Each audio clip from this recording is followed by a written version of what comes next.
This morning in the Sunday Spotlight, the Arizona impact of the historic federal criminal case against President Donald Trump. This state, a big one when deciding who becomes the next president. That includes, of course, in 2020, when a Democrat won this state for the first time in years.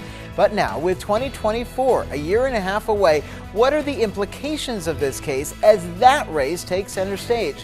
I speak exclusively this morning with Dr. Lisa Sanchez with the U of A School of Government and Public Policy. She tells me Arizona is not the solid Republican state it's been in the past. That is part of the reason why she says there is a lot to watch here, not just in this unprecedented federal case against a former president, but also politically from both sides of the aisle, from Phoenix to Tucson and beyond. As this gets through the court system and eventually potentially a trial, how closely do you think voters in this state are going to be paying attention to what's happening? Well, I mean, I think I have yet to see anybody who hasn't been willing to render a pretty quick judgment on this issue. So I think it's going to play a fairly large role. I think people are very likely to be kind of responding to partisan cues in this, though. So it's not necessarily about it just being political. I think it's overtly partisan, and I think that's a little bit different. So it depends on where you stand on the political spectrum, how you're interpreting this, right? So I think in Arizona, we've been a swing state in the last couple of electoral cycles. We've been sort of leaning red, but not afraid to turn blue in certain cases. So I think it's going to be big. Let's talk about the politics and the partisanship of this. There's a new poll out that shows 47% of people in this poll think this is politically driven. So when you're looking at this with politics in mind and the presidential election around the corner, how big of a job do you think both sides have here trying to prove their point here? You've got the special prosecutor who says this is the law, and then the others say it's politics.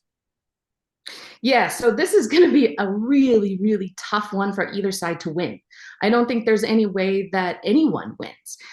When you have a executive of this, this height, of a former president who is involved with some sort of legal doings, it's going to be a really big deal.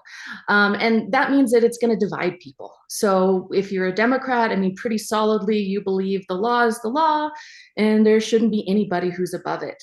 And if you're a Republican, you're sort of seeing this through the lens of, hey, there've been other high-ranking individuals, Clinton, Biden himself, Joe Biden himself, Mike Pence, who have had some of these documents who, were improperly handled.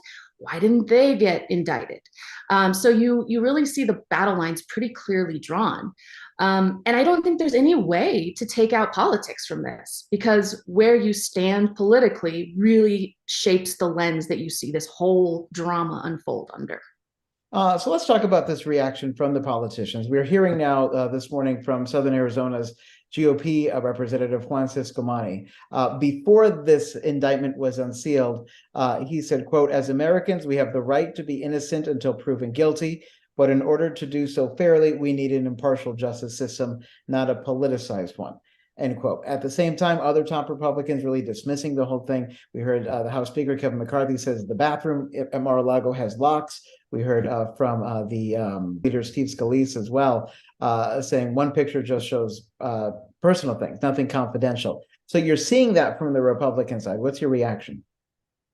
I think it's the natural reaction because it's their guy, right?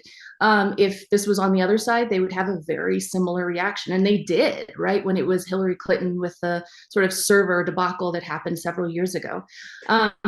The thing about this that strikes me is not necessarily that it's Republicans or Democrats who's on, a particular side.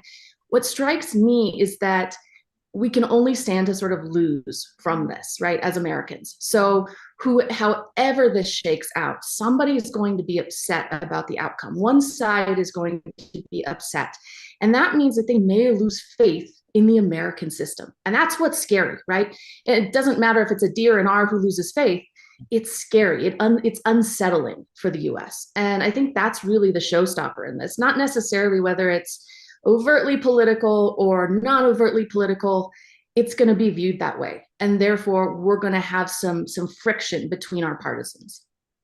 So this is serious, as you say, regardless of party. It is a big deal. Serious charges against a former president of the United States and the GOP frontrunner in the race for 2024. So, given what's on the line here, what is your message to people in Southern Arizona who are not paying attention to this? I mean, I think if you're not paying attention, I think you probably should give it a look. But should it be the only thing that is sort of invigorating your political activity? Probably not, right? It's important, it's historic. I don't want to give you the idea that it's not, but I do think that there are other things that probably should play maybe more heavily into a vote choice, for instance.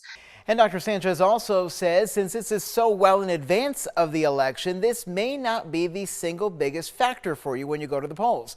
What with cases tending to move slowly, especially this one, there are a lot of questions about when decisions will be handed down and how the GOP frontrunner balances campaigning with potential court dates moving forward.